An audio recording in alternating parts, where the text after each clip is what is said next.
Okay, Assalamualaikum. Assalamualaikum. Waalaikumsalam, Bapak. Waalaikumsalam. Okay, ketemu lagi di tahun 2021 ya. Di kuliah pertama di tahun baru. Tak terasa waktu sudah berlalu. Ini kuliah terakhir ya. Jadi kita review soal-soal materi setelah UTS ya. UTS. Nanti saya akan bahas soal-soalnya ya. Kemudian juga tugas terakhir sudah bahas soal chapter 9 ya. Chapter 9. Jadi saya doakan supaya saudara sehat semuanya ya, sehat selalu ya. Tidak kurang, karena penyakit COVID itu semakin meningkat ya, meningkat tajam. Dan sekarang banyak yang kena, anak-anak muda juga sudah kena sekarang. Tanya orang tua, orang muda juga kena ya. Sudah semua sehat semua kan? Ada yang kena COVID nggak ada ya? Alhamdulillah sehat, Pak. Ada COVID ya, ya. Hati-hati kalau keluar rumah sekarang ya. Apalagi kalau naik angkutan umum ya, angkutan umum. Itu bahaya sekali sekarang ya. Kondisi Jakarta tidak kondusif lah ya, kondisi Jakarta itu.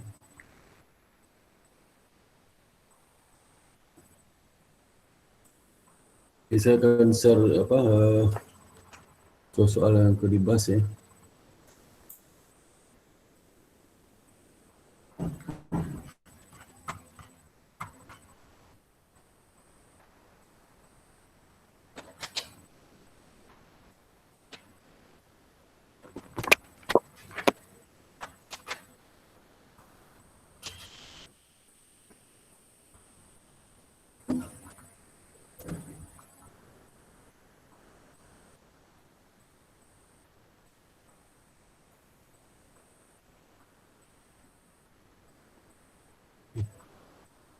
Sorry.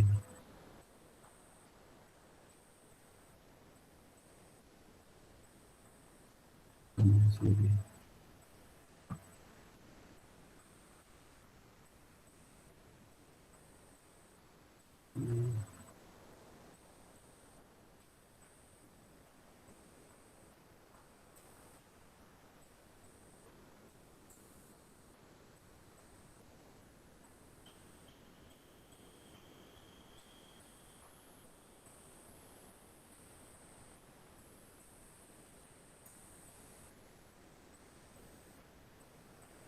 Ya, jadi materi ujian kita nanti ada 4 chapter ya.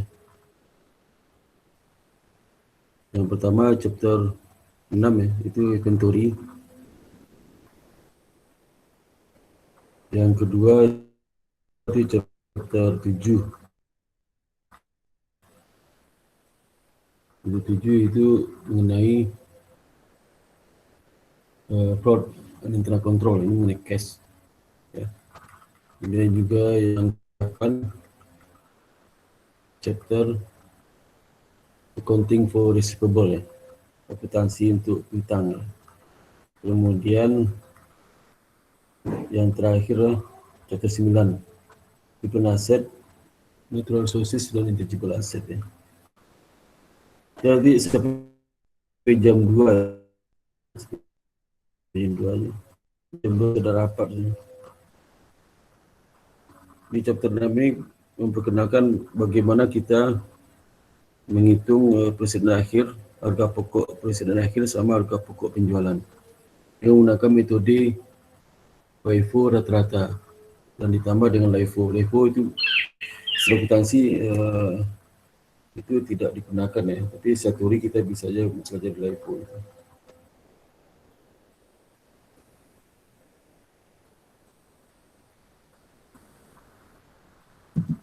Jadi soal pertama kita lihat misalnya perusahaan menggunakan metode product inventory method ya. Jadi produk ini metode pencatatan presiden itu ada 2 ya. Pertama metode produk, yang kedua metode perpetual ya, perpetual mencatatnya. Dan datanya sebagai berikut ya. Jadi tanggal 1 Januari Soda inventory itu ada 100 unit ya. Unit cost $4 ya, $4. Total costnya 400 ya. Kemudian tanggal 20 Januari ada pembelian 400 unit. Harga per unitnya adalah $5 ya. Tinggal totalnya 2.000. Kemudian yang ketiga ada pembelian lagi 25 Juli 200 ya. Unit harga per unit $7. Total cost 1.400. Kemudian tanggal 20 Oktober dibeli lagi 300. Harga per unit $8. Totalnya 2.400. Itu total unit bersedia dijual ya. Persediaan awal tambah total pembelian itu 1.000 ya, 1.000. Ya.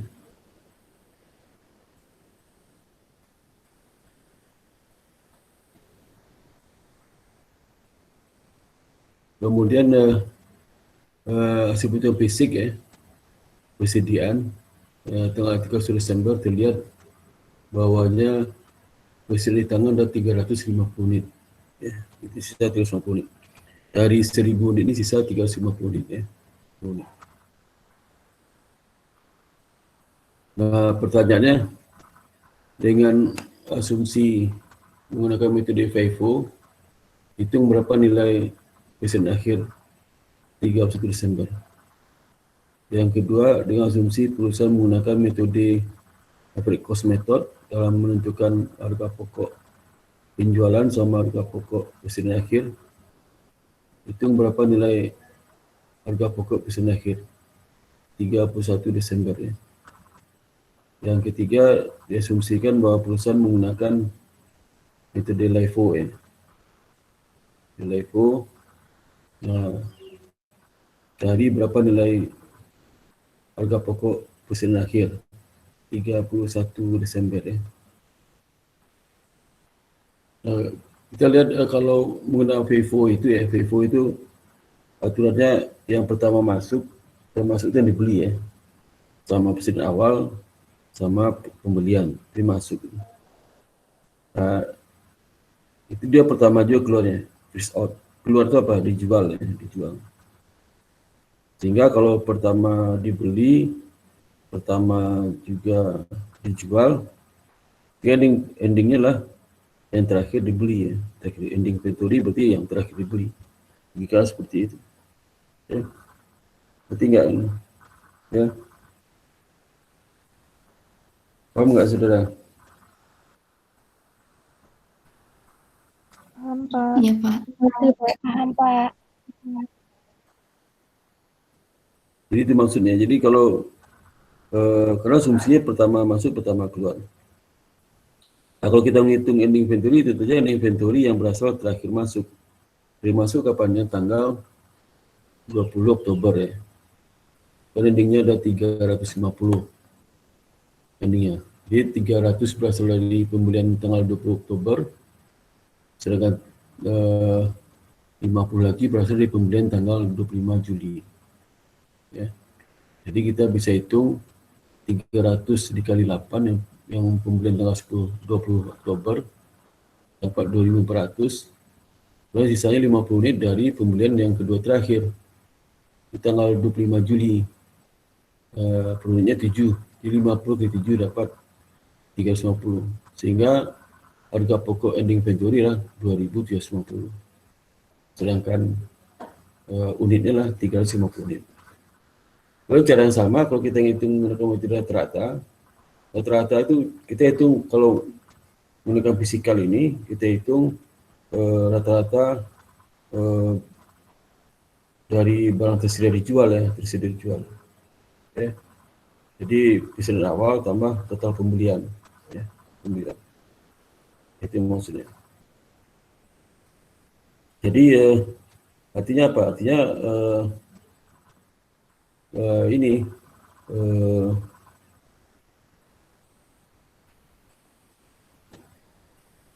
jumlah rupiah tersedia dijual, ya. Dijual kan 6.200 ini tersedia dijual. Dibagi dengan unit yang tersedia dijual 1.000. Jadi berapa? 6.200 dibagi 1.000 berapa? Berapa tuh?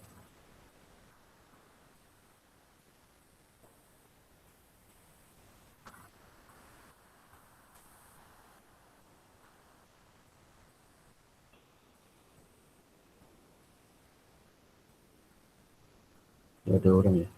6,2 Pak. 6,2 Pak. 6,2 ya. 6,2 ya. Nah, kalau ini inventory 350, tinggal dikali aja 6,2. Ya. 6,2 kali 350 dapat 2170. Kalau di metode LIFO itu kan terakhir masuk, yang pertama last in, first out. Jadi terakhir masuk, pertama keluar. Jadi yang keluar itulah, yang dijual itulah yang terakhir masuk, sehingga endingnya yang pertama masuk ya. Jadi lihat dari atas ini. Jadi kalau kita 350 dari atas, pertama berasal di beginning inventory. Harga per unitnya 4 ya, ke 100. Dia ada 350 kan. Berarti karena yang terakhir kedua masuk itu 400 nilainya, dia kan masih sisa berapa tuh? 350 dikurang 100 berarti 250. Berarti 250 semuanya di layer kedua ini. 250 kali 5 ya, dapatnya. Jadi 100 unit kali 4 ya, itu yang dari presiden awal.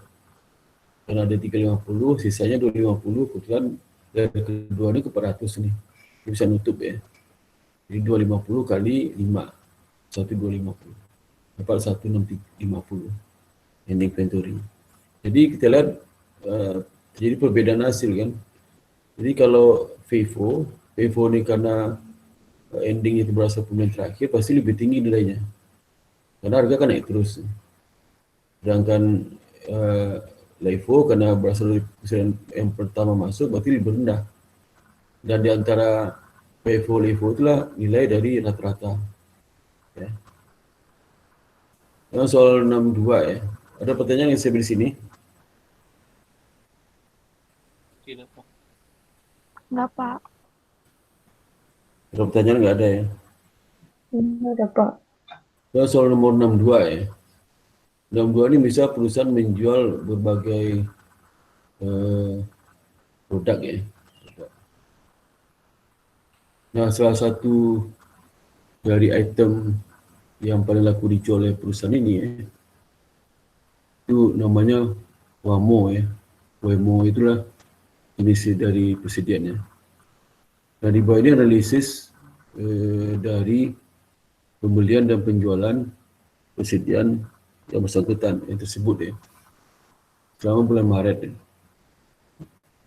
Perusahaan ini menggunakan metode periodik ya. Periodik ya. Periodik ya. Ini periodik sih.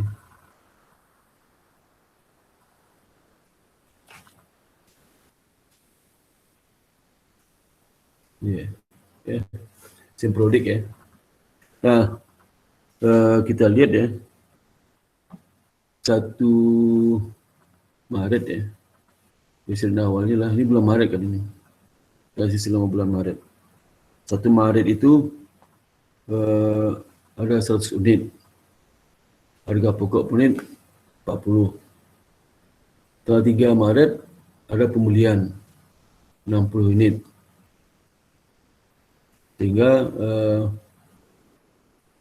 unit kos yang dibeli 50. Itu ada penjualan tanggal 4 Maret. Penjualan 70. Harga jual 80. Terus ada pembelian tanggal 10 Maret. 200. Harga belinya 55. Ada penjualan tanggal 16 Maret. Unit dijual 80 unit. Harga jualnya lah $90 per unit. Lalu lagi penjualan tanggal 19, tanggal 25 ya.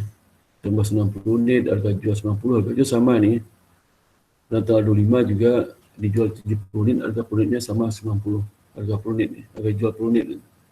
Kalau dibeli 40 unit 30 Maret, harga belinya 60. Jadi harga beli itu makin lama makin tinggi, sehingga harga jualnya tidak berubah ya.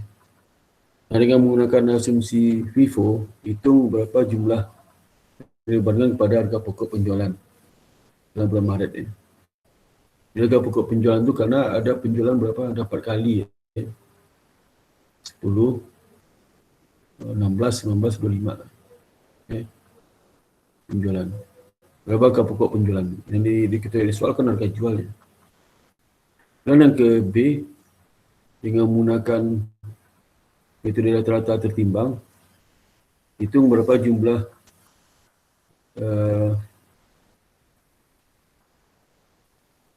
yang jumlah persiapan dari tanggal 31 Maret ya, yang persiapan akhir ya. Dan menggunakan LIFO, hitung jumlah inventory pada tanggal 1 Maret ya. Ya. Gitu. Satu yang itu harga pokok penjualan saja, yang ke B adalah inventory saja, yang ke C adalah inventory saja. Harga pokok persiapan akhir ya. Nah ini saya perhatikan ya, untuk FIFO ya, harga pokok. Kalau FIFO itu pertama masuk, pertama keluar. Ya. Berarti yang harga pokok dari barang dijual ya, yang menggunakan produk ya, dia total aja, total berapa, 70, 80, 60, 70 berapa itu. Total kan penjualan dah 280 ya, 280. Kemudian tersedia dijual 400 ya, 400 ya. Nah, 280 ini kalau sudah harga pokok mana? Kalau last in, kalau freeze in freeze out berarti yang pertama masuk, yang keluar. Jadi yang pertama harga 100 dulu ya. Yang 100 unit harga 40. Ini ada 280 itu. Masih ada sisa lagi 180. Nah, kalau lahir keduanya ada 60, maka dipakai 60. Lahir ketiga ada berapa? Ada 200. Tapi dia masih sisa 120 lagi. 120 lagi dari mana? 100 ditambah 60 dikurang 280. Sehingga dapat 280. 60 itu dari mana? Karena yang lahir kedua hanya tersedia 60 unit. Ya. Nah, masing-masing dikalikan harga belinya. Kalau 1 Maret harga beli 40. Kalau 3 Maret harga beli 50. Kalau 10 Maret harga beli 55. Dikalikan ke unit kali harga belinya. Masing-masing itu dikalikan. Misalnya contoh 1 Maret 40 kali 100 dapat 4.000. 3 Maret 50 kali 60 dapat 3.000. Kemudian 10 Maret 55 kali 110 dapat 6.600. Sehingga total harga pokok penjualannya selama bulan Maret itulah 13.600. Kalau saya tanya berapa endingnya? Ini gampang. Berapa tersedia dijual dikurang dengan harga pokok penjualan ini, dapat ending.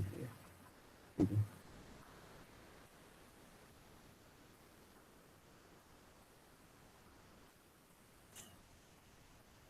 Dan kalau dia menggunakan metode rata-rata tertimbang ya, nah, kita jelaskan sebelumnya lah. Kita cek dulu berapa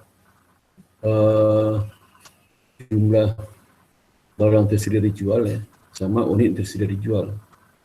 Unit tersedia dijual kan adalah 400 nih, 400 ya, 400. Dan berapa rupiah yang tersedia dijual itu? Nah, sini nggak ada ya.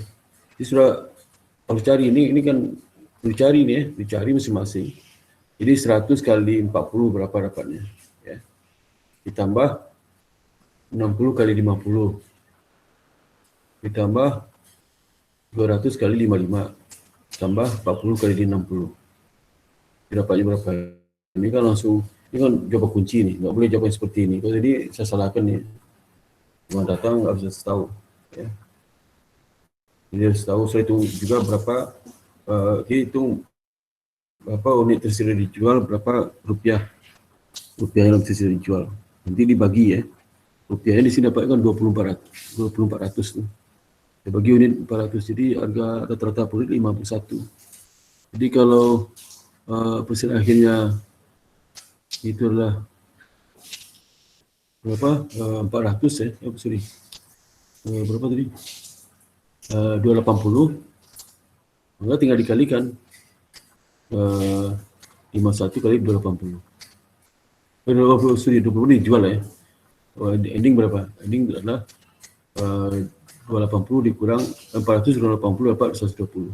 Jadi 120 dikali dengan rata-rata harga pokok persediaan itu yang tersedia dijual. Dia dapat 6.120. Ya. Itu dapatnya.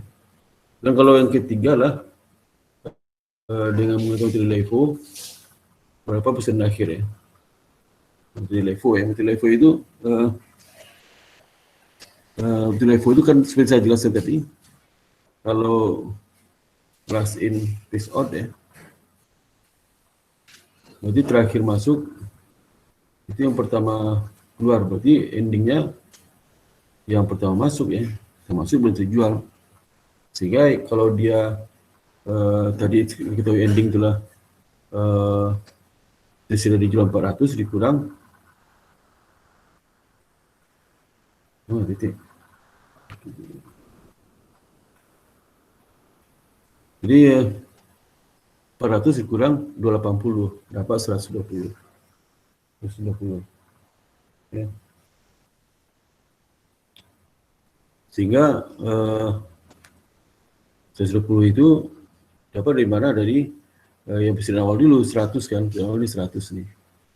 Ya, karena 120 sisanya yang pembelian yang tanggal 3 Maret. Yang 20. Jadi 100 itu dikali harga pokok persediaan awal 40, harga pokok pembelian tanggal 3 Maret 50, maka dikalikan masing-masing dapat total harga pokok dari persediaan akhir. Jadi yang pertama pembelian yang 1 Maret 4.000 tambah pembelian 3 Maret 1.000.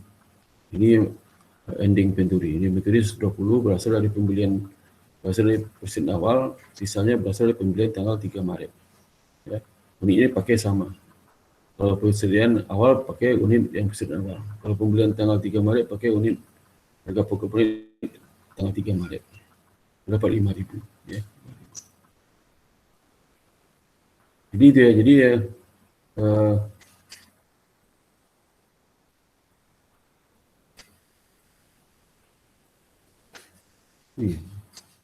apa?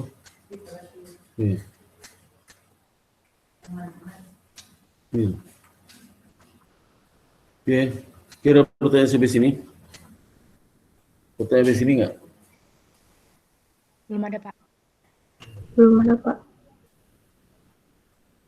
Pernah nggak yang chapter 7, mengenai fraud dan internal control? Ini kalau fraud internal control ini, yang itunya banyak itu apa, soal yang sering keluar itulah rekonstruksi bank ya, rekonstruksi bank. Jadi misalnya informasi berikut terkait dengan saldo cash dari perusahaan Remington Company. Pertama saldo 1 September itu 25.720. Ya. Kemudian cash deposit 96.000 ya, 90.000. Kemudian saldo cash 30 September 26.100 ya. Dan cek yang telah dikeluarkan ya, cek return, cek yang telah dikeluarkan oleh perusahaan untuk membayar pembelian kepada pihak ketiga itu 95.620 ya. Itu ya. Jadi ini saldo awal, ada cash deposit, ada cek dikeluarkan ya. Nah, September dalam laporan bank bulan September menunjukkan saldo cash perusahaan itulah 24.635 30 September. Ini berbeda ya. Kalau di perusahaan kan 26.100 ya, beda. Ya. Dan ini memorandum yang diterbitkan oleh bank ya. Memo kredit sama memo debit. Memo kredit itu artinya bank itu memberitahukan kepada perusahaan bahwa akunnya telah dikredit. Kalau akun dikredit berarti cash masuk gitu ya, bagi perusahaan. Nah, kredit itu kalau di bank kan kewajiban. Kalau saya punya tabungan kan, tabungan kalau masuk di mana? Tabungan saudara, supaya tahu. Saya setor ke tabungan saudara, di kredit di debit. Tabungan saudara. Debit.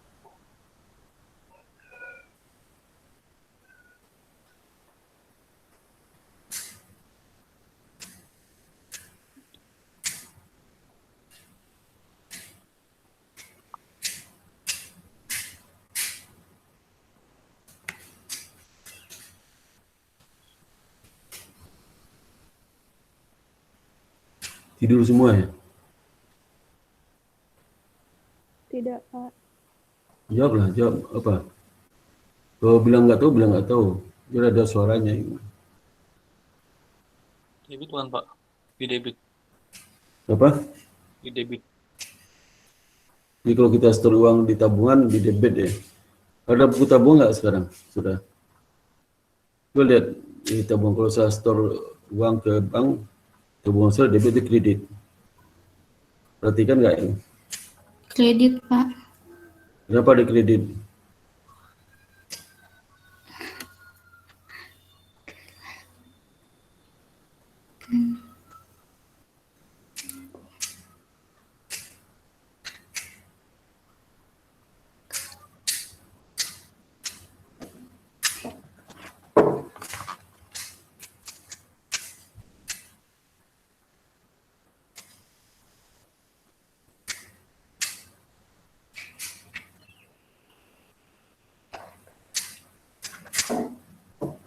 Kalau bilang nggak tahu, jadi saya tahu ada orang ya. Kalau diam, saya diam juga.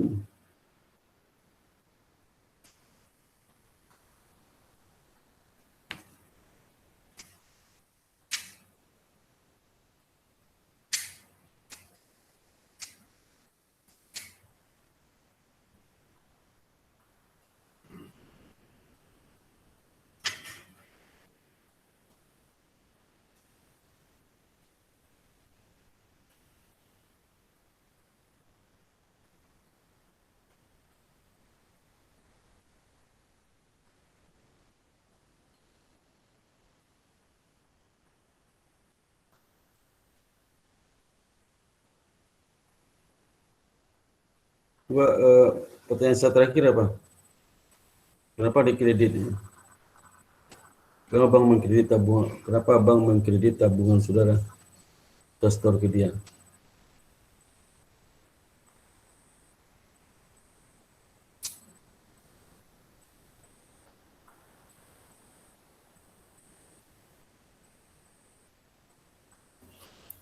Di kredit, Pak. Kenapa dikredit? Saya tanya kenapa? Soalnya kalau kita nabung ke bank, bank anggapnya itu kayak utang Ya bagus. buat dia. Ya bagus, maka dikredit. Karena tabungan itu kan ada pihak ketiga. Lihat di laporan keuangan bank kan itu bagian pasifa itu. Jadi kreditnya. Maka memang kredit itu artinya bank itu sudah mengkredit akun perusahaan ini. Itu uang masuk gitu ya. Cash masuk itu.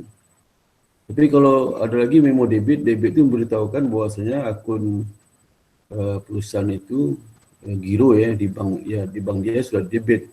Debit artinya apa? Bagi perusahaan jadi apa itu kalau debit? Jadi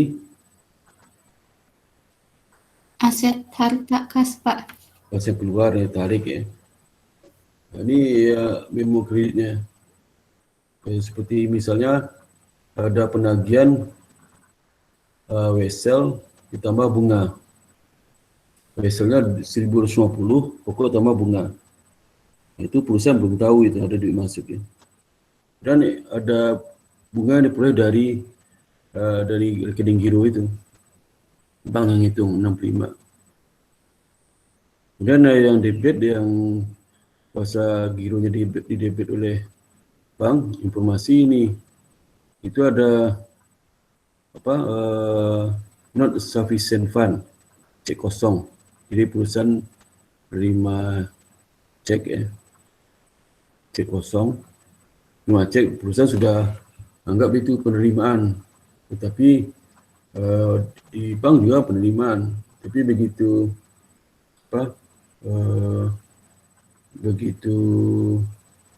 hasil clearing menunjukkan cek kosong, dikeluar di debit lagi. Ya. Kemudian safety deposit book rent.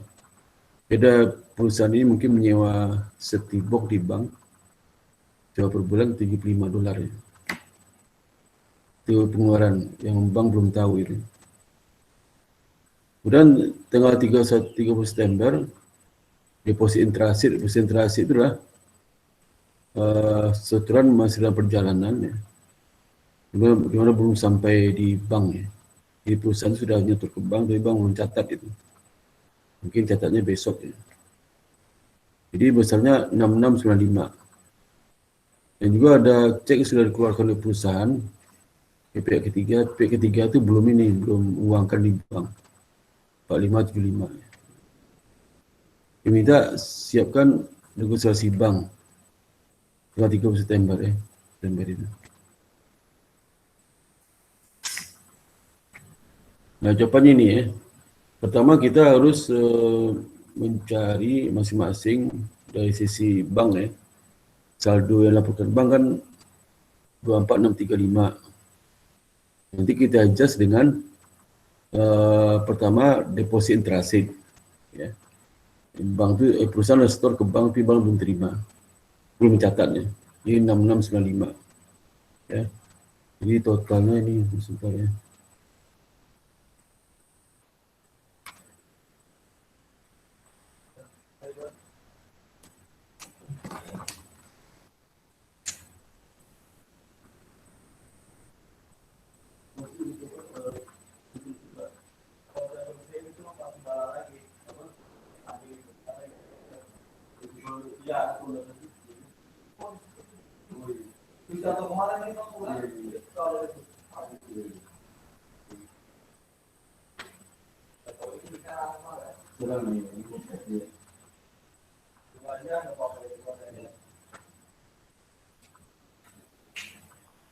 Itu sebentar, ya.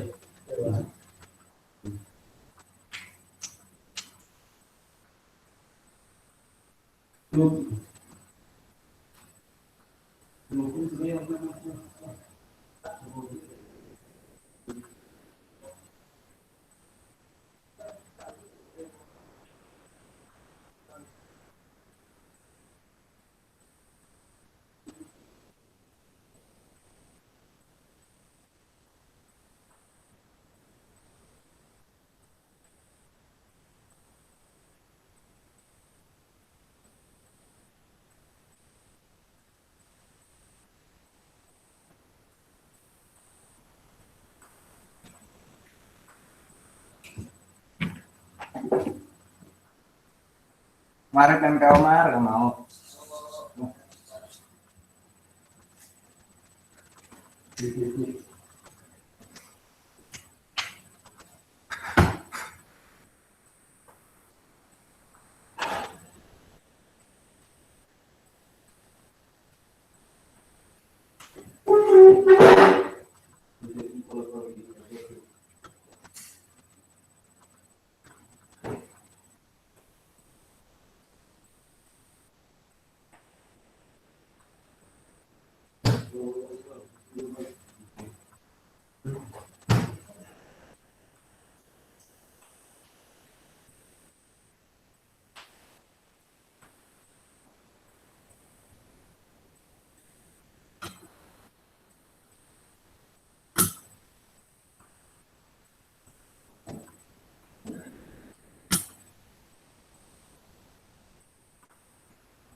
Jadi itu ya, saya maaf tadi ada tukang ini, orang kebun ya. Jadi itu, jadi saldo giro perusahaan di bank itu adjust dari deposit and transit. Perusahaan sudah setor ke bank, tapi bank mencatat dengan menambah, sehingga ini jumlahnya jadi 31 ya. 31.330. Kemudian ada outstanding check ya. Itu cek yang sudah dikeluarkan oleh perusahaan, mana perusahaan sudah mengurangkan cashnya. Nah, tapi bank pihak ketiga itu belum menguangkan di bank, jadi gironya di bank belum berkurang. Dikurangi jadi 4575. Ya. Sehingga diperoleh saldo bank yang benar itulah 26755. Kemudian berdasarkan saldo cash di perusahaan kan 26100 tuh, 26100 tuh ya. Ini 26100 ya. 100. Nah, hasil tagihan wesel yang langsung dibayar oleh customer ke bank, perusahaan belum tahu. Itu pokok dan bunga. Jadi perusahaan belum tahu sehingga cashnya belum nambah ya. Itu jumlahnya pokok 1250, kemudian bunga 50, jadi 1.300. Kalau ada bunga rekening giro yang bulanan itu udah dihitung perusahaan, perusahaan karena malam dia nggak tahu ya. Kan bisa jam 00 malam itu. Jadi 65 ini ditambahkan, jadi ada tambahan saldo cash di perusahaan 1365. Ya 27465. Nah, kemudian cek kosong ya. Cek kosong itu perusahaan terima cek dari customer, dikasih ke bank, tahu kosong ya. Maka waktu perusahaan terima cek dari customer, dia akui itu sebagai uang masuk. Sehingga pada saat disetor ke bank, banknya itu mengembalikan lagi. Jadi bank belum catat apa-apa gironya. Perusahaannya sudah dikurangi. Jadi kurang lagi 635. Kalau tadinya perusahaan sudah mengakui itu penerimaan cash. Kemudian sewa seperti deposit box 5 dikurangi. Setelah pengurang itu 10. Jadi saldo di perusahaan jadi 26.550. Kalau seluruh menjurnal nih, semua jurnal ya, maka jurnalnya sepertikan yang mengejas saldo cash dari perusahaan. Nah, itu di jurnal. Jurnal misalnya penerimaan receivable cash ya, kemudian interest earning, jadi cash 1365, kreditnya lah, ini debit ya, kreditnya nanti lah not receivable dan pendapatan bunga kreditnya. Ya. Kalau yang kedua ini adjustment di perusahaannya 710 cash di kredit, debitnya lah account receivable ya, receivable 635, kemudian deposit expand, deposit book rent expand 5 di jurnalnya. Sedangkan yang ini tidak di jurnal ya, yang mengejas buku giro di bank nggak di-adjust dari perusahaannya.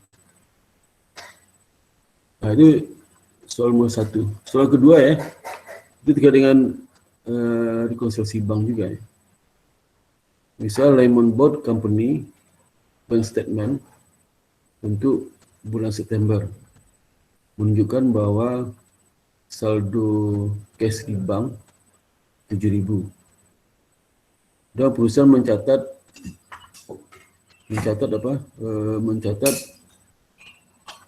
saldo cash di bukunya, buku bank itu, ada buku perusahaan 4667, posisi 30 September. Nah, ini informasi berikut, informasi ada 7. Yang pertama, cash diterima 30 September dicatat di buku perusahaan 5.000. Tapi tidak ada terlihat di laporan bank ya. Berarti ini deposit in transit itu ya, deposit in transit. Kemudian yang dua, di laporan bank menunjukkan ada debit memorandum. Jadi bank itu sudah mendebit, mengurangkan giro perusahaan 90 atas beban biaya cetak bongkol cek, buku cek itu, dibanding biaya cetaknya. Yang ketiga, cek nomor 119, ya hutang kepada main company tercatat dalam case payment jurnal dan di-clearing oleh bank sebesar 248. Hasil review account payable subsidy ledger menunjukkan bahwa saldo kredit 36 dalam akun main company dan pembayaran kepada itu harusnya adalah 284 bukan 248. Dia ada selisih 36 ya. 284. Jadi harusnya apa? Harusnya 284, catat 248. Di 284 dikurang 248 kan 36 gitu ya. 36. Dan jadi perusahaan itu mencatat ya, cek nomor 119 itu terlalu kecil, harusnya 84. Jadi sudah 36.000. Nah, total jumlah cek yang masih standing 30 September itu 5.800. Cek standing itu berarti nanti akan mengurangi bank standing cek ya. Kemudian cek nomor 138 itu telah benar dicatat dan dibaru oleh bank sebesar 49. Tapi jurnal pengeluaran cash yang dibuat oleh perusahaan ya, itu tu cek 138 itulah dia mendebit akun payable dan kredit cash 492. Saya catat harusnya kan berapa ini? 49, catat 492 ya. Gitu ya.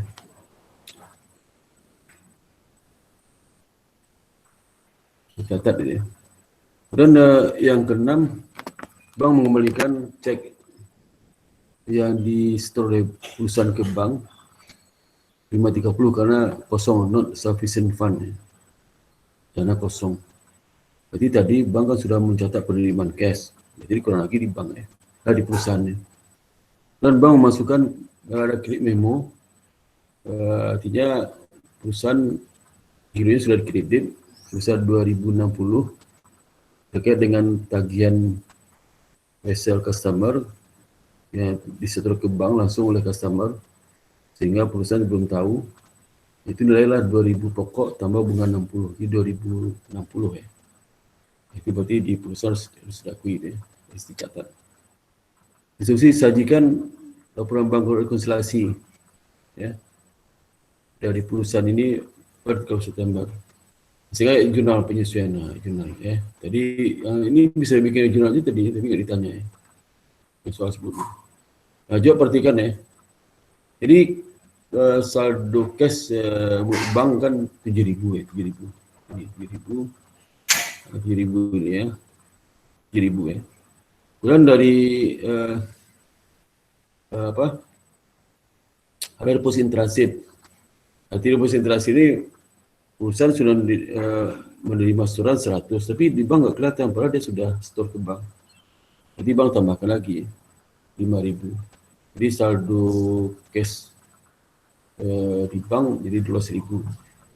Dan outstanding check ya, perusahaan sudah terbitkan cek ini. Outstanding check kan catatan nomor 4 ini tadi. Outstanding check ya.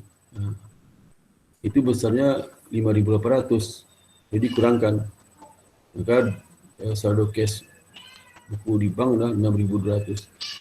Nah, selain dari dua itu, nomor 1 dan nomor 4 ya, selebihnya kan ini harus mengadjust buku di perusahaan. Nomor 2 ya, itu perusahaan di-adjust. Nomor 3 ya, ini salah catat oleh perusahaan, catat di buku perusahaan. Nomor 5 ya, salah catat juga. Nomor 6 ya, itu di perusahaan harus adjust. Nomor 7 memo kredit. Memo kredit ke tadi sebut apa memo debit ya. Memo kredit ya. Jadi banyak yang adjust di perusahaan ya. Jadi kita nomor 2, 3, 5, 6, 7 ya. Itu harus adjust ke perusahaan. Saya catat dua-duanya perusahaan sudah catat ya. Bang sudah benar. Jadi kita lihat saldo cash di buku perusahaan itu 4667 ini ya. 7 ni ya. Ini soalnya kalau keluar di ujian kayak gini bikin panik sudah nih. 467. Ya, kalau sudah belum jam terbang masih kurang. Ya. Pagi nggak pernah latihan, nggak bakal bisa jawab soal ini. Nah, kalau cash di bank 467. Udah ada account payable error. Jadi kesalahan mencatat ya. 63 ini. Dicatat nomor berapa? Nomor 5 ya. 63. Ya. Jadi 429 dia haruskan 429 catat 492. Jadi sisi berapa? 492 kurang 429 ini 63. Ya. Jadi ini perusahaan bikin cek ya. Kan pengeluaran cash tuh. Harusnya 492 429 berarti masih kurang. Maka dikurangkan lagi sisinya. Tambahkan sini, tambahkan. Harusnya berapa nih? Berapa nomor 5 ya. Nomor 5 dia catat 492 harusnya 429 maksudnya ya. Catat kegedean maka karena ini pengurang ya, maka tambahkan lagi besar 63. Kalau sendiri terlalu besar pengeluarannya, koreksi tambahkan lagi. Kemudian yang ketujuh itu bank menambahkan saldo gironya atas tagihan wesel sama bunga 2060 ya. Nah ini ya. Wesel 2000 pokok bunga 60 ini 2060. Jadi total tambahnya 63 tambah 2060 2123 dapat 6790. Dan biaya cetak buku cek ya diberi oleh bank 40. Kalau cek kosong dikembalikan lagi ke bank, perusahaan sudah mencatat sebagai uang masuk, tapi dikembalikan oleh bank berarti dikurang lagi 530 ya. Gitu. Nah untuk yang nomor 3 kesalahan ini ya, itu tidak ada koreksi ya, koreksi. Ya.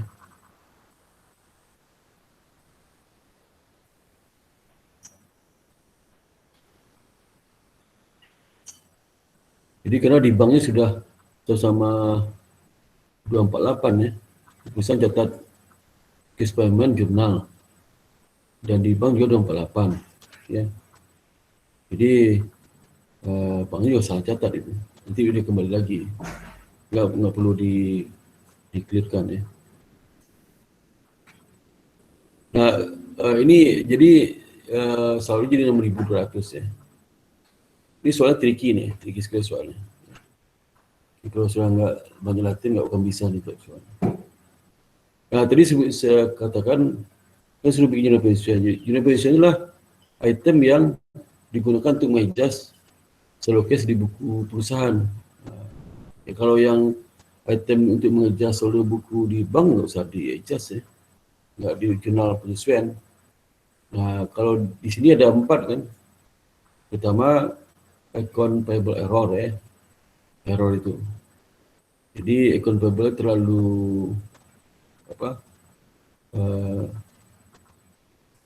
tinggi dikurangkan lagi.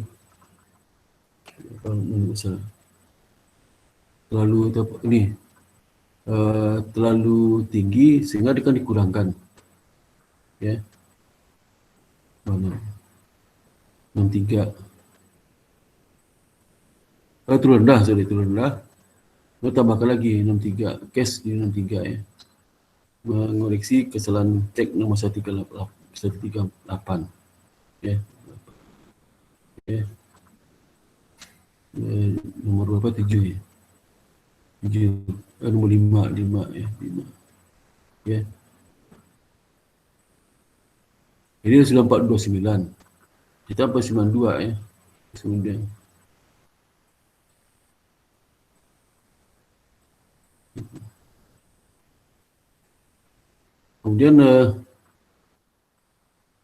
yang 30 ini. Yang 30 2060 ya. Jadi dia bank tu terima setoran tagihan wesel dari customer perusahaan langsung ke bank. Banknya belum tahu itu. Itu case 2060 di mana pokok notice payable 2000, interest revenue 60. Ya. Kedua, kemudian juga yang ada 4 nih, karena akan ada 4 nih. Gitu. Nah, yang ketiga cek printing ya. Nah, ini miscellaneous expense, mungkin beban lain ya. Bisa juga cek printing expense bisa juga. Atau kalau ini jumlah agak banyak masuk kelompok beban lain, cash. Dan yang keempat cek kosong. Cek kosong itu tadi waktu dia terima cek itu kan dicatat di perusahaan itu cash pada account receivable.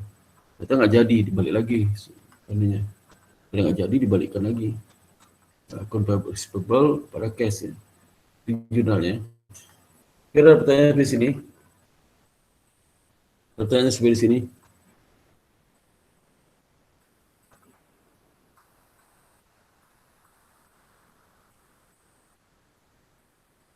Belum, Pak. Ya, satu orang jawab ya. Kira berarti udah ngerti berarti. Satu yang jawab. Yang lain nggak ngerti. Ini satu bilang belum ada pertanyaan, yang lain nggak ngerti. Ya. Boleh kalau nggak ngerti kasih tahu ya, nggak ngerti di mana ya. Kemudian masuk ke chapter 8 mengenai account receivable ya. Ini terkait dengan piutang ya, piutang.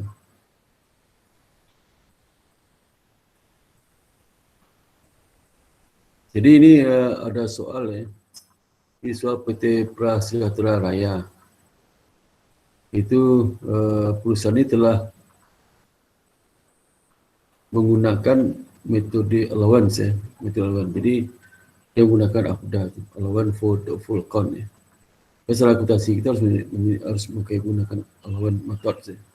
Dalam akuntansi terkait dengan uncollectible account, jumlah dari piutang tidak bisa ditagih ya.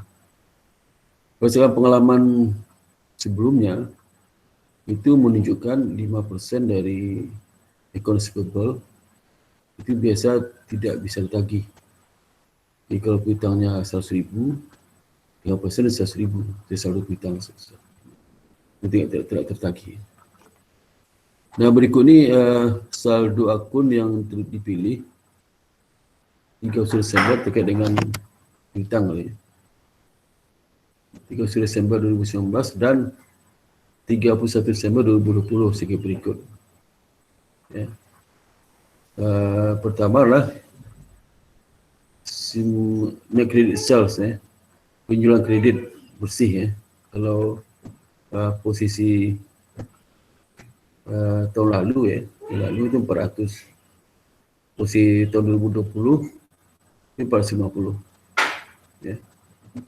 Kemudian piutang tahun 2019 itu saldo 150, tahun 2020 200.000. Kemudian AFDA akhir tahun 2019 6.000 saldonya. Nah, berapa saldo akhir tahun 2020 ya? Saldo. Jadi terkait dengan itu ya. Ini posisinya ya. Dan ini ada beberapa permintaan ya. Diminta pertama catat peristiwa berusaha sebagai berikut yang terjadi selama 2020 di transaksi 10 Agustus ditentukan bahwa akun piutang dari Sulang gitu ya, itu sebesar 2.000 tidak bisa tagih. Ya. Kemudian 12 September menetapkan bahawasanya akun Tommy Yunoto sebesar 4,000 tidak bisa ditagih, ya. Tidak bisa ditagih. Dan 10 Oktober menerima cek 1.100 ya, atas pembayaran akun dari Sulang. Soalnya itu dia tutup nih. Rupa begitu kita tutup, kita hapus bukukan, berikutnya tanggal 10 Oktober dia bayar 1.100 ya. Ya. Gitu. Kemudian dia menyampaikan bahwasanya sisa akan dibayar November. November dibayarnya. Sisa berapa? Sisanya kan 2.000. Sulang itu 2.000 ya. Dibayar 1.100. Tinggal 900. Itu dilunasi tanggal 12 November ya. Yang B, sajikan dari jurnal penyesuaiannya. Itu mencatat bad debt provision untuk tahun berakhir 2020. Berapa bad debt expense dan saldo AFDA akhir tahun 2020.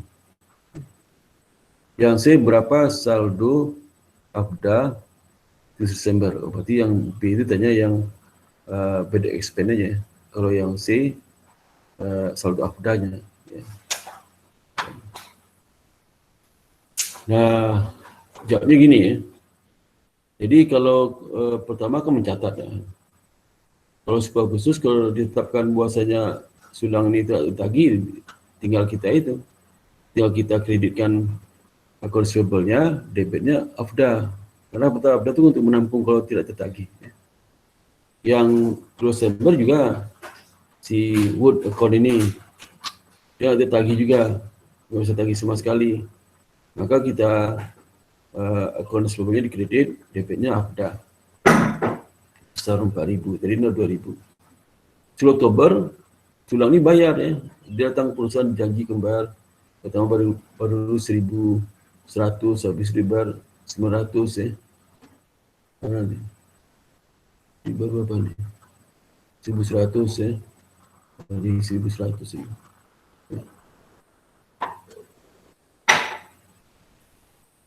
Ini 1.100 ya. Ini 1.100 ya, 1.000.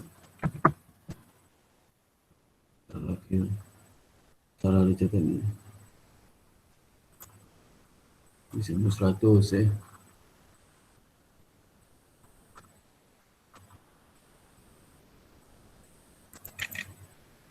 Ya, ini 1.100.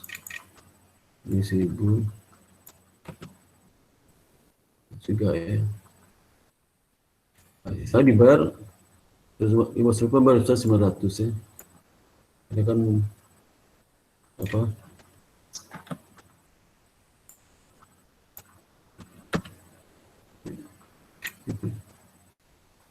Kemudian itu bad debt expense ya. Jadi kalau dia presentasi dari piutang, hasil perhitungan 3% dari piutang ya. Piutang berapa nih? Piutang kan mana nih? Ya. 3%. Piutang berapa? 200.000 kan, 200.000. Jadi 200.000 dikali presentasinya. Nah, ini hasil pengali dari 200.000 kali 5% ini saldo AFDA nih. Saldo AFDA-nya. Saldo AFDA ya. Ya. Saldo AFDA. Ya. Pasti kalau 200.000 ya. Kemudian dikurang dengan saldo AFDA awal. Mana saldo AFDA awal? 6.000. Ya. 200.000 ke 5% ya. 2.000 itu dari yang yang sudah dikurang AFDA ini. AFDA kan sudah kan 2.000 tuh. Dikembalikan lagi 2.000 AFDA. Ya AFDA 2.000 kan. Nah, 2.000 sama 4.000 sebenarnya ya. 4.000 lagi. Jadi AFDA itu 2.000. Kemudian nanti ada lagi 2.000 di debit ya. Ya. Ini dikurang 2.000.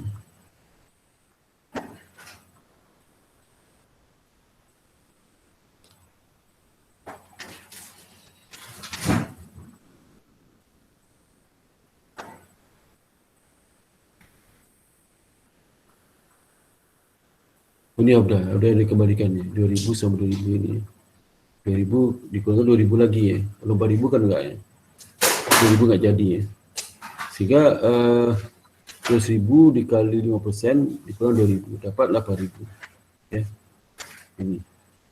Jadi ini apa udah 200.000 kali 5% dikurang 2.000 ya, 2.000 ya. 2.000 ya. 2.000. So 2.000 dari mana ya? 2.000 ini kan jadi ini saldo akhir APBDA yang hasil perhitungan persentase kali piutang dagang ya, yang persen piutang dagang. Ini saldo akhir APBDA. Nah, saldo APBDA itu 2.000. 2.000 dari mana? Nah, saldo APBDA itu tadi 6.000. 6.000 dikurang 2.000 berapa? 4.000. Dikurang lagi 4.000. Habis kan? Tapi kan si sulang ini nggak jadi. Lawan APBDA dikembalikan lagi 2.000. Jadi saldo awal APBDA itu 2.000. Nah, si pengalian ini 200.000 dikali 5%, itu dapatnya berapa itu? Kan 10.000, dikurang 2.000 dapat 8.000, itu artinya. Ya. Kemudian saldo APBDA 30 Desember ya, sama dengan berapa? Berapa 9.000 ya? Berapa 9.000? Ya. Ini kan BDSPN ya, BDSPN 20.000 dikali 5% berapa? Kan 10.000. 10.000 ya, 10.000 itu di apa 10.000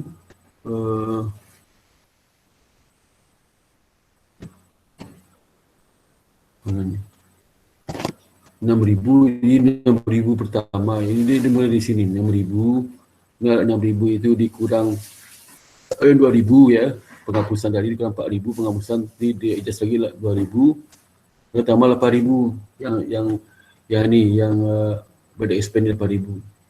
Atau bisa juga dapat dari mana? Dari 10.000 dikurang 1.000. Dikurang 1.000 ya. 1.000. Dan juga seperti itu. Ya. Itu ya, jadi itu maksudnya. Jadi dia saldo awal 6.000. 6.000 dimasukkan APBDA kan dikredit nih. Di debit 2.000, lagi 4.000, dan dikredit lagi 2.000 ya. Kemudian di debit lagi dikredit lagi 8.000 ya ini ya. Dapat 5.000 ya. Itu dapat di situ ya. Itu maksudnya. Jadi saldo akhir APBDA itulah 9.000. Ada pertanyaan seperti sini. Dan soal 82 ya. Ini terkait dengan apa? Piutang juga piutang ya.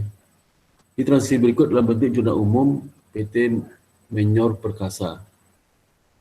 1 Juli menerima 30.000 wesel ya. Bunga 8%. Jangka waktunya 4 bulan. Ke tanggal 1 Juli.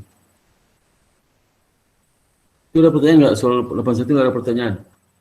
81? Nggak ada, Pak. 82, selanjutnya 82 ya. Nah, jadi tanggal 1 Juli itu perusahaan ini menerima wesel. Nah, wesel berarti kan piutang wesel. 30.000 nominal bunga 8%, waktu 4 bulan. Tanggal 1 Juli. Dari debt gorengan ya. Dan tanggal 1 November menerima pemberitahuan dari debt gorengan itu, debit gorengan ya, bahwa dia tidak dapat melunasi wesel tersebut. Jadi tidak dapat melunasi kan jatuh tempoh 1 November. Kan 4 bulan Juli, Agustus, September, Oktober, November. November kan salah 1. Jadi Juli, Agustus, September, Oktober, 4 bulan kan. Karena tanggal 1 Juli baru 1 November. Ini pas 4 bulan ini. Dikasih tahu 1 November nggak bisa lunasi. Dia lunasi kemudian hari aja. Tanggal 15 Desember dia bayar penuh ya atau wesel tagihnya yang sebelumnya tidak dilunasinya. Jurnalnya pertama adalah kita mencatat dulu menerima wesel tagih, not receivable, besar nominal 30.000 ya. Ada account receivable. Jadi ini asumsinya si Debbie ini dia punya piutang diganti sama wesel, dia janji udah piutang saya bayar 4 bulan lagi. Nah begitu tempo, dia nggak bisa bayar, kembali lagi jadi account receivable. Ini receivable-nya hilang, receivable muncul lagi sebesar pokok dan bunga, ya. Dan tanggal 1 Desember baru dia bayar cash pada receivable 30.800. Itu jurnalnya. Kira pertanyaan nggak sampai sini? Kira pertanyaan? Nah sekarang bab terakhir ya. Aset natural resources dan intangible asset ya. Jadi perusahaan ini membeli paten ya. Satu ini intangible ya. 1 Januari 2020. Itu seharga 2,5 juta yen. Umur legalitas di paten ini, umur ekonomis 20. Umur legalnya 20 tahun. Tapi perusahaan memperkirakan umur ekonomis hanya 5 tahun. Ya, sejak tanggal akuisisi. Jadi akuisisi 1 Januari 5 tahun setelah itu.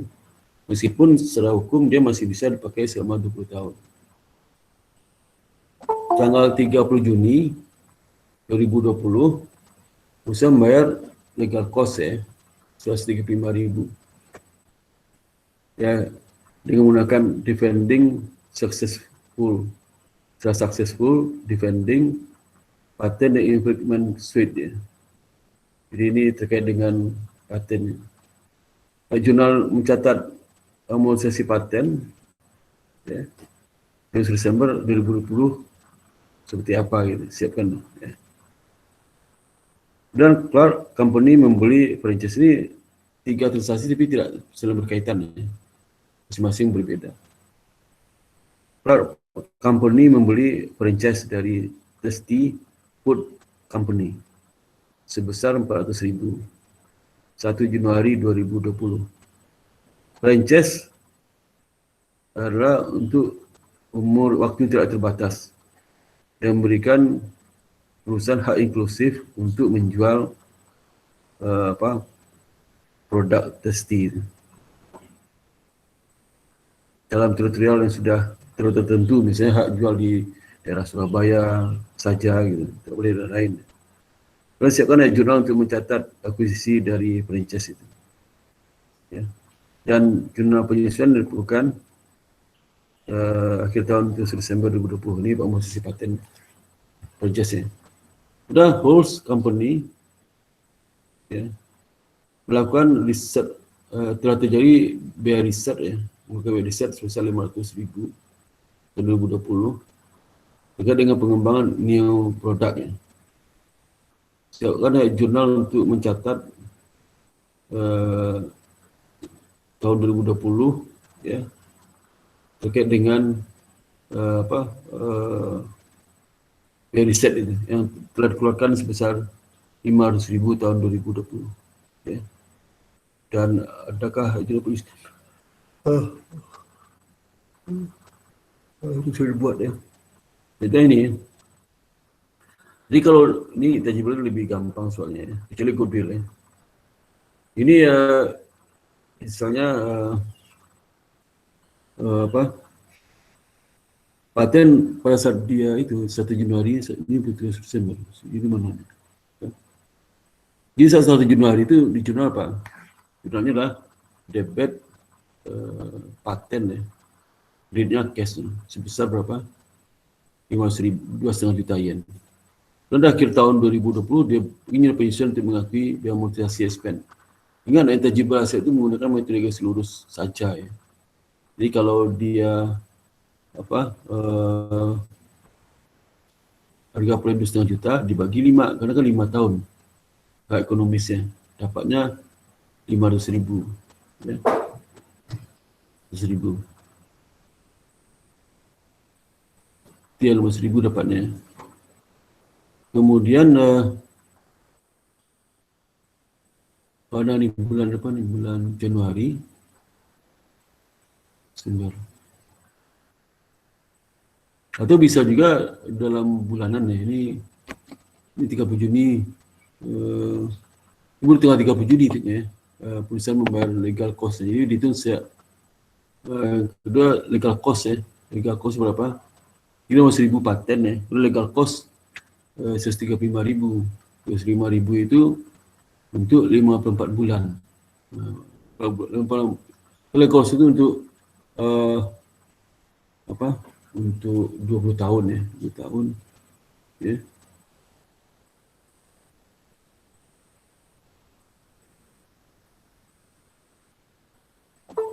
Kalau 5 berapa tu? 12 kali 5 54 bulan. Bulan tu sekali 6 ya, kali 6. Ya. Ini kan berbulan. Bulan dia 6 bulan kerana dari tanggal 30 Juni sampai akhir tahun 6 bulan ya, 6 bulan. Ya. Dan itu per 6 bulan ya. Jadi untuk hitung per bulannya. Kalau 54 bagi 12 berapa itu? 4 kali 12 berapa? 48 ya. 4 kali 12, 48 tambah 6 bulan berarti 54 bulan ya. Ya. Kalau dah 4,5 tahun ya, 4,5 tahun. Karena kan di tengah tahun ya. Jadi ini kan 5 tahun. Kalau di awal kan 5 tahun. Kalau dia itu sudah, jadi kalau ini kan 1 Januari, itu 5 tahun tanggal 1 Januari. Sedangkan legal cost-nya pertengahan tahun. Berarti tinggal 4,5 tahun. 4,5 tahun itu sama dengan 54 bulan ya. Dapat per bulan 2.500 karena dia 6 bulan kali 6 dapat 15.000. Ini penjusutan paten bersama legal fee-nya. Ini 515.000. Dan kalau franchise ya, franchise itu franchise berapa nih? 400.000 ya, 400.000 ya, franchise. Kemudian ini saat dia beli ya, franchise pada cash ya, akuisisi. Kemudian ada umur tidak terbatas ya, kan dari sini ini mana? Indefinite time period and give cloud company the exclusive right. Jadi tidak terbatas berarti tidak disebutkan ya. No amortization of the franchise is required since its life is indefinite ya. Ada penyusutan amortisasi. Kemudian kalau riset itu, riset seperti saya jelaskan sebelumnya, akuntansi riset cost itu langsung di-expand saat terjadinya. Saya expand pada cash ya, riset itu. Ya. Karena ada ketidakpastian dia sukses apa enggak ya. Dan tidak ada jurnal penyesuaiannya karena sudah di-expand semua ya. Semua. Ada pertanyaan seperti sini, di soal 91 ini. Ada pertanyaan?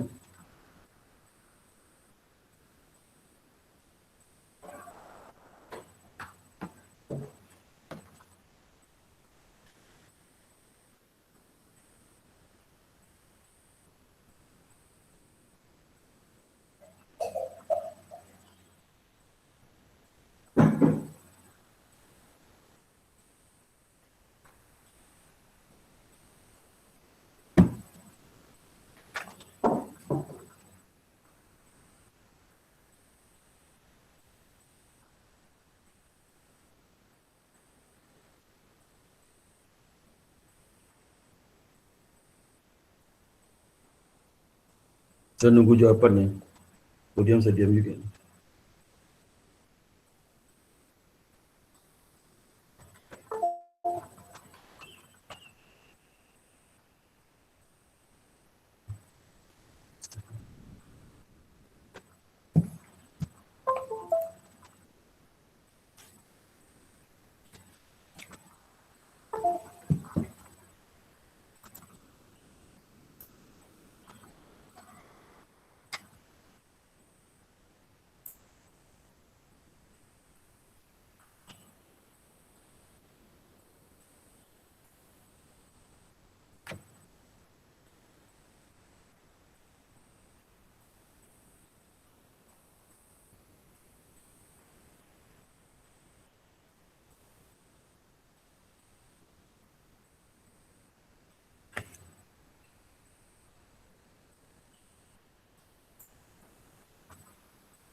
Tidur semua ya?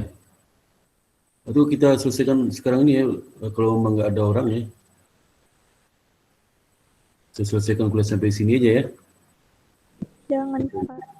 Dari tadi nggak ada jawab, mangsa kambing apa ngomong saya nggak ada jawab gitu. Kayak saya seperti kambing aja ya. Ada ngerti, diam aja saya tunggu nggak ada jawab. Ada ngerti nggak? Ngerti, Pak. Ya berarti ada kemungkinan suatu nggak tidur itu ya, tidur kayak itu. Tanya diam aja.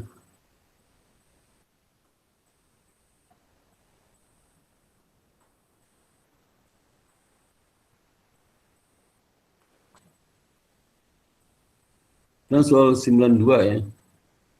Perusahaan ini membeli equipment 2013 senilai 90.000 ya. Dengan perkiraan estimasi 6.000 business value-nya pada akhir umur ekonomis equipment itu. Jadi umur ekonomis kan 10 tahun, ya akhir 10 tahun. Tanggal 31 Desember 2019 ya, itu saldo akumulasi depresiasinya adalah 58.800 dengan menggunakan metode garis lurus ya. Tanggal 31 Maret 2020 peralatan dijual seharga 26.000. Maksudnya jurnal untuk mencatat penjualan itu sehingga peralatan itu di-remove dari pembukuan ya. Jadi pertama kali harus catat dulu berapa pensutan 1 Januari 2020 sampai 31 Maret 2020 karena itu belum catat. Karena saldo akumulasi pensutan itu posisinya 31 Desember 2019. Dan kondisi ke B, Johnson Company menjual apa? Menjual mesin ya. 13.000. Mesin original cost lah 35.000 harga pulangnya. Diperoleh tahun 2017. Dan 8.000 telah lakukan overhaul. Jadi servis besar ya. Tahun 2020. Kalau servis besar itu berarti dia menambah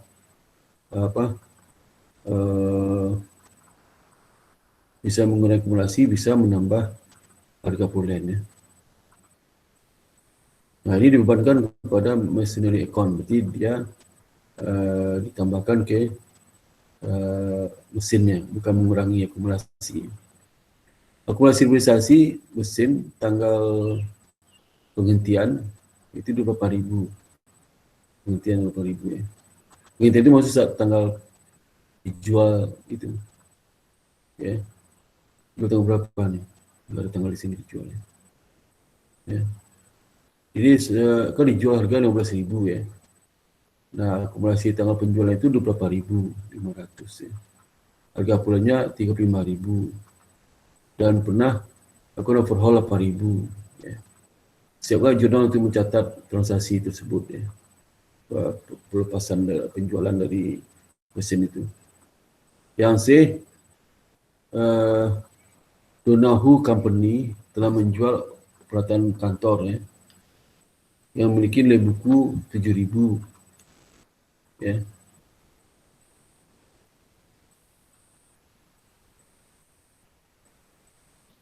Seharga 8.000 ya, seharga 8.000. Nilai buku 7.000 dijual seharga 8.000. Office equipment harga plannya 20.000 ya. Dan diperkirakan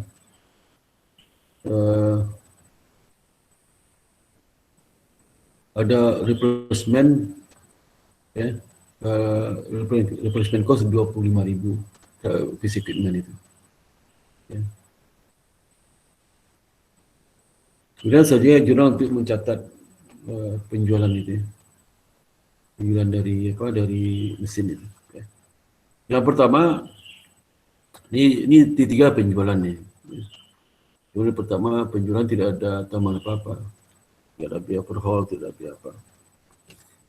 Jadi yang pertama itulah A itu kita akui dulu penyusutan 1 Januari sampai 31 Maret ya. Berarti kan 3 bulan berarti 1/4 tahun ya.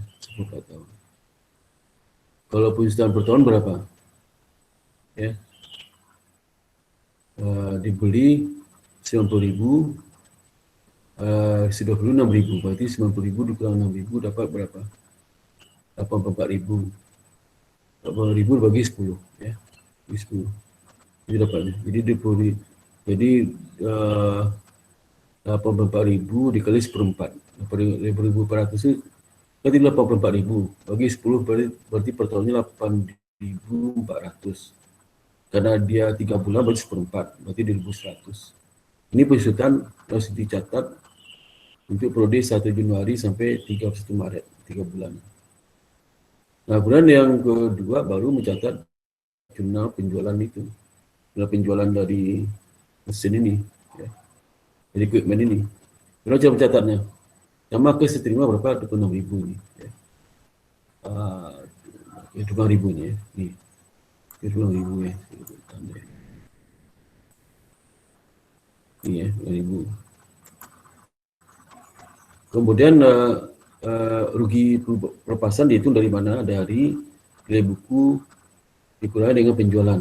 Nilai buku berapa? Nilai buku lah harga perolehan berapa? Harga perolehannya kan 90.000. 90.000 ya.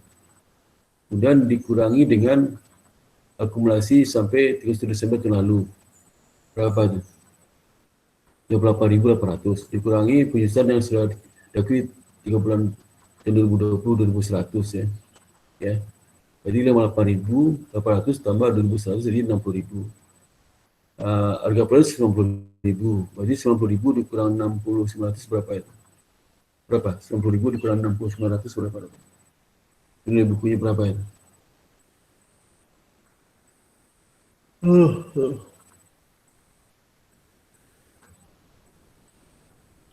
29.100 Pak. Berapa? 29.100. Itu nilai bukunya. Dikurang dengan cash terima berapa? Berapa cash diterima? 26.000. Nah, selisih itulah. Kalau cash terima lebih besar pada nilai buku berarti laba. Kalau cash terima kurang nilai buku berarti rugi. Ini kan kurang nilai buku itu. Kurang berapa? 3.100. Itu jurnalnya. Jadi kita hapuskan equipment tadinya harga perolehannya di debit, sekarang di kredit. Akumulasi tiri saldo di debit, di kredit, sekarang di debit ya. Gitu. Tapi akumulasi ini harus akumulasi yang sampai dengan tanggal penjualan musim Maret ya. Dan yang B, kalau yang B lah, ini yang B ini kebetulan dia nggak ada ini ya, nggak ada, pokoknya dijual 15.000, harga pokoknya 35.000 tambah 8.000 berapa? 43 ya, 3.000. Kemudian dikurang dengan penyusutan. Nah, udah langsung kita penyusutan tanggal disposal 4.000 ya. Ini masih 60. Jadi mana nih? Nah ini. Equipmentnya 43, 35 tambah 8.000 dapat 43 ini ya, 43. Posisi prestasi sudah diketahui 28.000 saat tanggal penjualan. Ya. Penjualan. Ya. Kemudian 43 kurang 28 berapa? Pas 15.000. Ya. Berarti dijual berapa nih? 15.000. Jadi pas 15.000. Misalnya bukunya ada laba rugi penjualannya. Kemudian yang C, peralatan diterima berapa? Harga perolehannya 20.000. Peralatan 20.000. Kemudian biaya replacement equipment ya. Diperkirakan biaya replacement. Replacement sudah di-expand itu ya. Jadi diterima di 20.000, kualitas penyusutan berapa? Kualitas penyusutan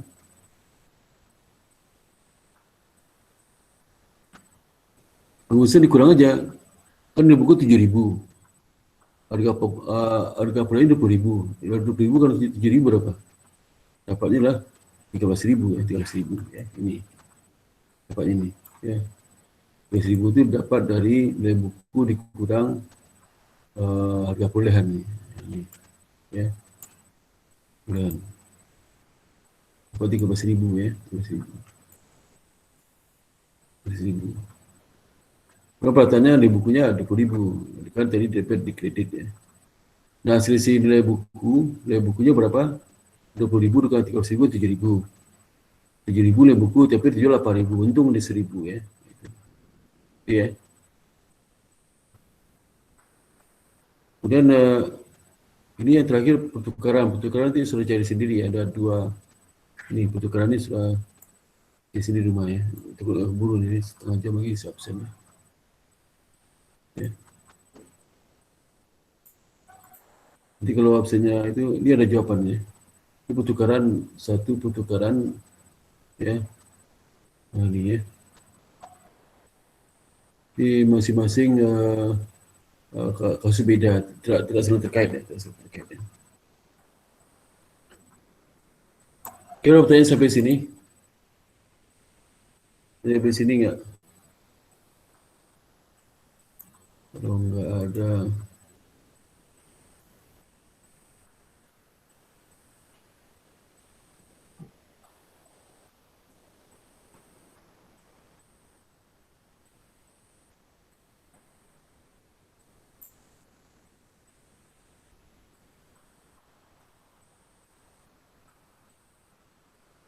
boleh buka videonya ya.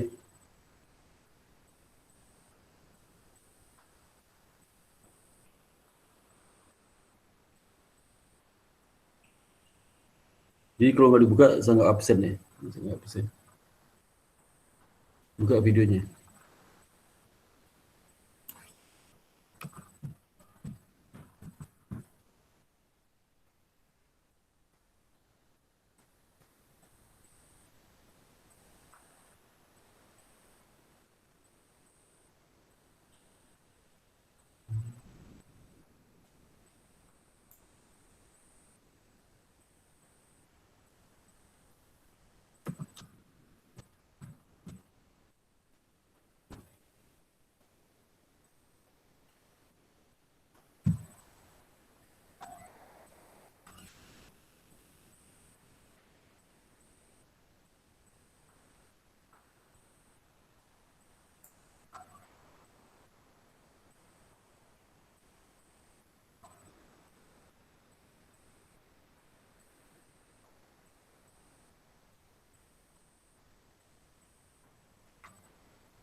Antar akuntansi.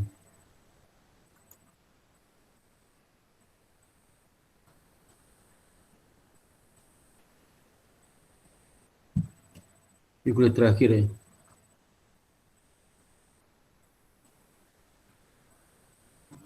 14 ya. 14.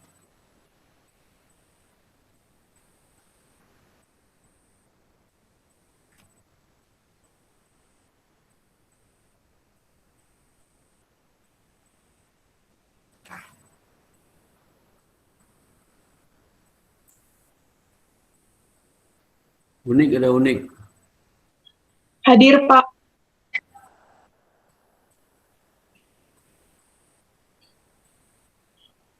Oh ya.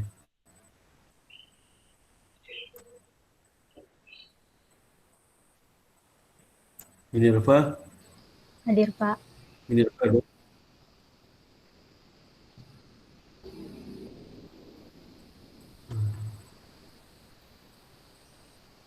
Minerva mana? Saya. Oh ya.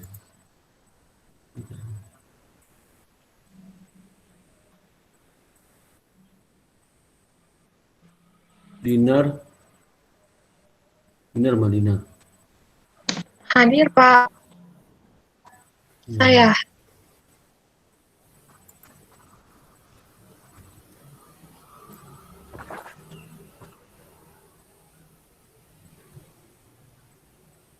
Zahira, Hadir, Pak.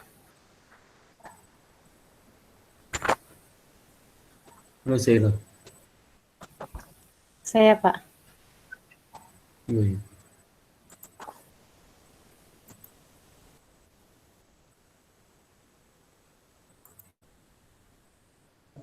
Hadir, Pak. Safa,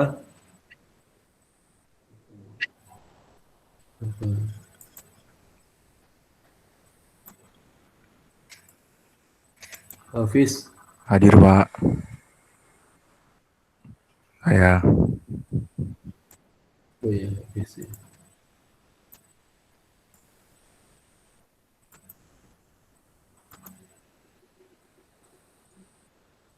Janita, Hadir, Pak. Janita, Saya. Janita Kamil, Iya. iya oke. Ini sudah di mana nih? Di rumah, Pak. Di rumah semua ya?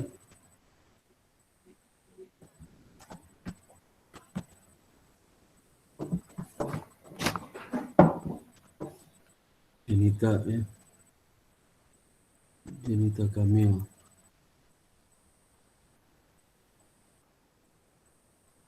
Kamu orang Padang, Janita ya? Mirip Padang.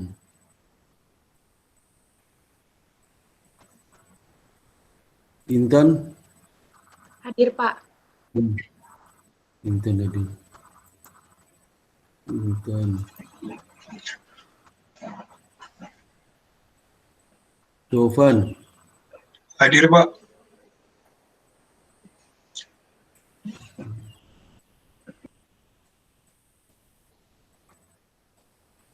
Zahra, Hadir, Pak. Hadir, Pak. mana sih? Hadir, Pak. Tak, baru buka videonya.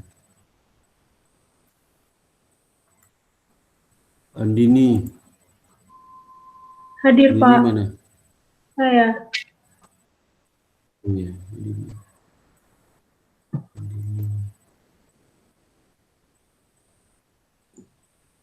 Satria, Hadir, Pak. Hadir. Satria mana? Hadir. Iya. Khairunisa, Saya, Pak. Khairunisa. Hadir. Oh iya, Saya. ya sip. Khairunisa.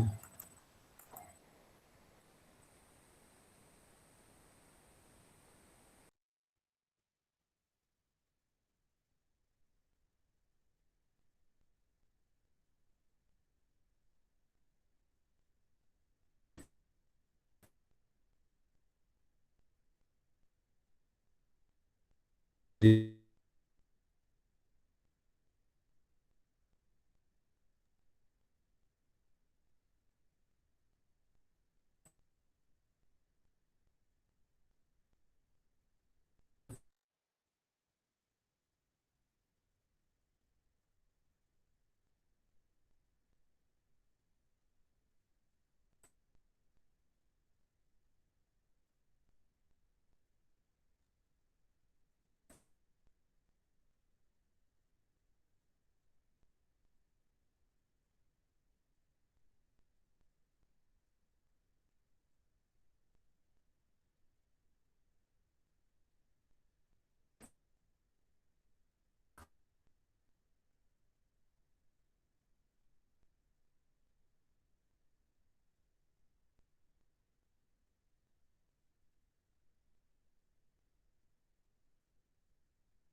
Halo?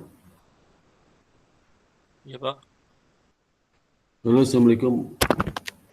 Salam, Pak. Salam, Pak. Itu Mas terputus tadi ya?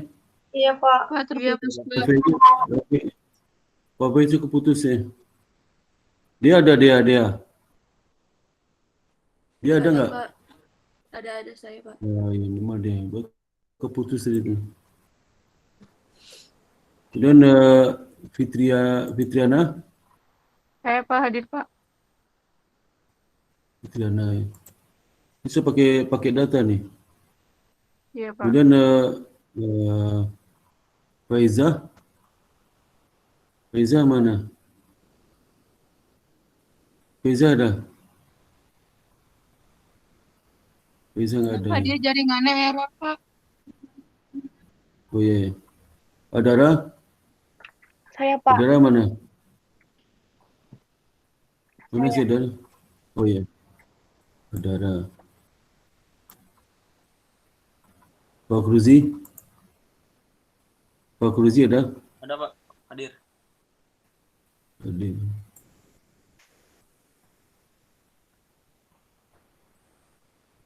Dewi? Saya Pak hadir Pak. Hadir Dewi, hadir.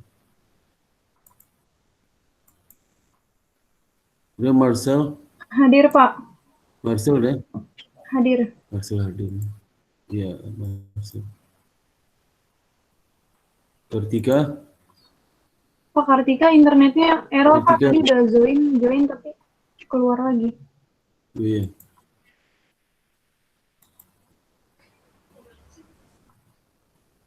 Balkis? Hadir Pak.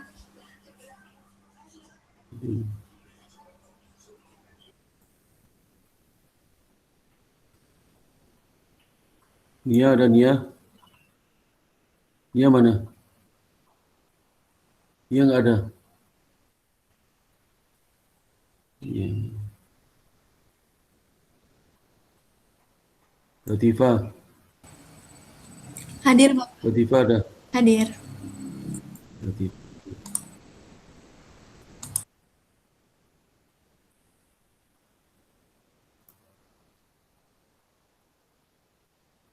Donita? Pak, Donita mikrofonnya nggak bisa. Iya. Oke, nggak ada itu si Nia ya. Nia.